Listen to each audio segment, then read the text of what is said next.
It started when we called out to the stars, into the darkness. We felt so small, tumbling through the vast emptiness while clinging to the skin of the world, and without a single reason why. We were curious, yes, but ultimately I think we were just terribly frightened. And we were young, so very young. We were children, and like a lonely, lost child, we did the only thing we could think of to make it stop. We did what we thought we had to do to make the universe make sense. We called for help. For years, we scanned the sky for a sign. We sent signals into the stars, into the great darkness beyond. Are we alone? But the skies were quiet. Always so quiet, leaving us to our own makings. But crying children never cease, and neither did we. We sent calls into every corner of space for decade after decade. We refused to believe that no one was out there. They had to be. Yet, for some unknown reason, they never answered us. Everyone remembers when that changed. They think it responded to the Arecibo message from 1974. The response to the Arecibo message was received almost 3 months ago, in 2 separate parts. The first part of the message was received at the Hat Creek Radio Observatory in California. The Allen Telescope Array picked up what sounded like static interference that continued on for over an hour. It consisted of unintelligible screeching and buzzing noises that continued without pause for the whole hour. Now, the meaning of this message was never discovered, if it had one. The only thing we knew was that the signal's origin came from somewhere in the Hercules constellation near Miser 13. As soon as that signal stopped, the real message began. We made contact that day, and we were asked a question. Who is there? It came not through the radios, but as a voice inside all of our heads, asking the same question to all of us. I heard it, my wife heard it, the young heard it, and the old heard it, even the deaf heard it. Everyone, everywhere, heard this voice whisper that question in their heads, in every language on Earth. I remember it almost too clearly. It asked in that familiar yet indescribable voice that's always there in my head. It was like one of my own thoughts had gone rogue and decided to speak directly to me. The world seemed to stop as everyone listened for what came next. Where are you? The heavy question seemed to linger in our minds for hours afterwards, and then for days, and then for weeks. That day changed everything. There were the doubters from the very beginning, and the holy ones who claimed that God had spoken to us all and that the time to repent was now. There were those who claimed they heard nothing, and those who'd claim that the aliens had given them their own secret messages. And of course, there were those who truly believed that we had been contacted for the first time by an extraterrestrial race, like us, one ready to communicate, ready to lead us out of the dark.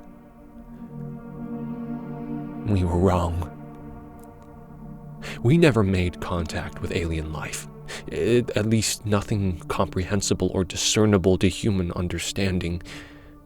The stars are vast, and in their vastness our voices had touched the ears of something truly incomprehensible, something hungry and malevolent. The voice. We realized our mistake when the ground started to groan.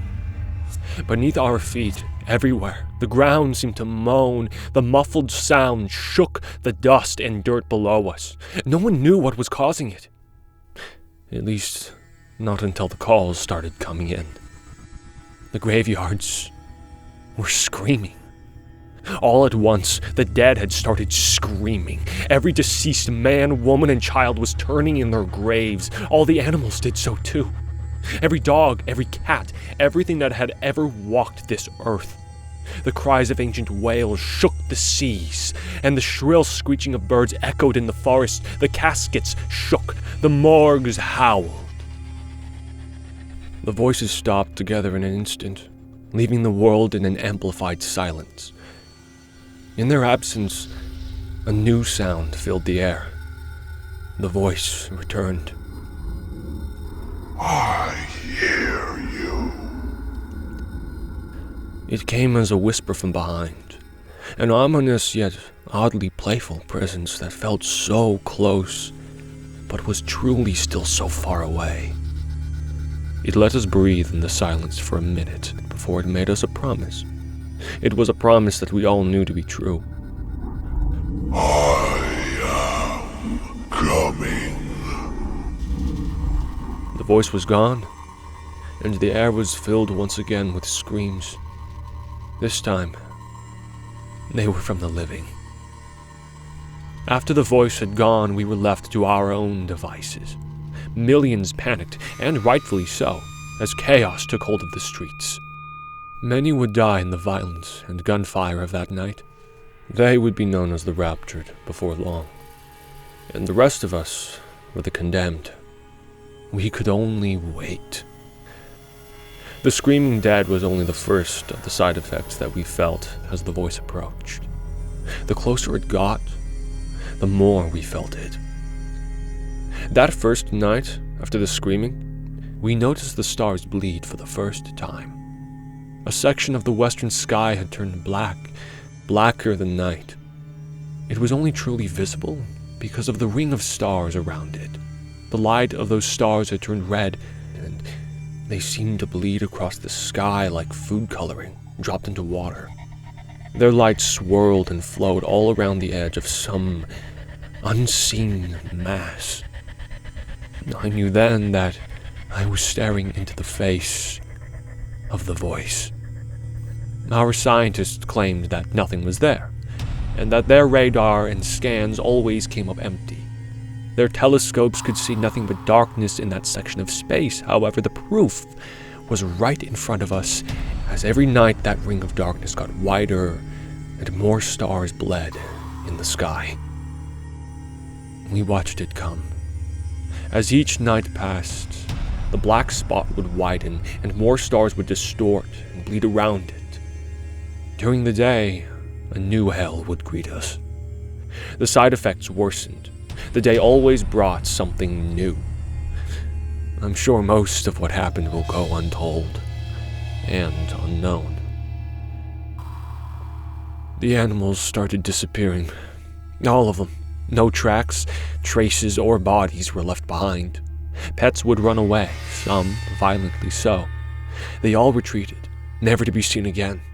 The forests were left abandoned, the oceans empty, the air was left silent. The world left seemed empty and lonely. They left like water receding from the shore, just before the tsunami breaks. One day, about 2 weeks ago, scientists tried talking to the voice again. They hoped perhaps to reason with it. They told it about what was happening on our world and asked it questions. The scientists begged. It didn't speak. When asked, "What do you want?" the voice sent a response. The next night, the skies lit up with streaks of fire. It was alight for hours, blazoned with orange and red. We didn't realize the effects until the next day, when the televisions turned to static and the telephones refused to work. We had sat, watching, as all the satellites were knocked out of the heavens. After that, reports became rumors and rumblings, sanity a thing of the past. The air chilled and weighed us down. The voice was nearly here, and everyone felt it. It rained for a week after the satellites fell. The rain was salty and mired with an unknown filth that turned the grass black. Maybe the satellites tracked something back in with them when they hit the sky. No one knew for sure. All we know is that it fell from clouds as black as charcoal that blotted out the sun, like liquid ash. Darkness fell upon us for days. When the clouds went away, the skies were empty. There were no clouds yet. The sky hung low and gray. If the sun was anywhere in the sky, it never made itself known. Even it had abandoned us. Each day grew slowly darker and darker until night and day became almost the same. Some people would claim later that they'd seen things in the dark, creatures with gangly limbs and crooked faces, lurking in the corner of their vision. They were tall, white creatures that looked molded or rotten through their transparent skin. Appearances would last just for a second or two before vanishing, without a trace. Some believed this was the first step in the aliens' invasion, but the rest of us didn't know what to think. We just knew that it was nothing that simple or benign. They must have been hallucinations or just more madness to endure, but ultimately as harmless as anything else. As harmless as the screams of the dead, the missing animals, and the dying sky. Appearances slowly increased in duration and number. I think everyone saw them once at least, but I don't think a single person would ever guess why they were truly here. They never touched nor spoke to anyone, and they certainly never harmed anyone. Most who got good looks at them described them as mournful or sorrowful looking. Some even claimed the creatures watched over them at night, and others even claimed that it seemed as if the creatures were sorry for them. One person claimed to have even seen one of the creatures prostrate on the ground, hands clasped above its head. He said it was praying for us. Prayer was no help. The churches and places of worship that had divided us for so long failed to bring hope to any in the end. The voice let them pray and beg for a while, but just days ago, the voice ended it all. No one questioned how, for at this point nothing that happened surprised anyone anymore, but on the final day, all books of worship burned. Every last Bible, every Quran, everything. People rushed to their centers of faith but found no solace. The churches and temples had suffered the same fates, if not worse. The people were left, abandoned by their greatest hopes. There were rumors of churches all over the world with walls formed from the bodies of those who sought refuge. They were merged to the walls, stuck to them like flies in a trap. They died, still pleading for hope, but they were beyond God's help. The rest of us had learned to stop begging. We waited. The final message came. From beyond the sky it fell upon us. The voice echoed, and it spoke the simple truth. I am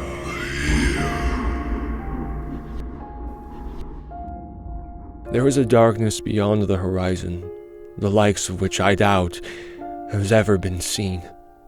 It brings with it the screams of countless souls, and it moves fast. The stars are dying now, and I know they'll never be seen again. The light is dying so fast. I leave this not as a warning. No, it's far too late for that. Instead, consider this the last realization, the last humanity will ever know. For we used to wonder whether or not we were alone and lost, but never whether or not we were safe and hidden. The universe is infinite, and our understanding was significantly more finite. We should have never beckoned to the darkness. Instead, we should have clung to the light and closed our eyes every time we returned to the void. As the final minutes approach, I hold one final truth to be certain. I now know why the skies were always so quiet.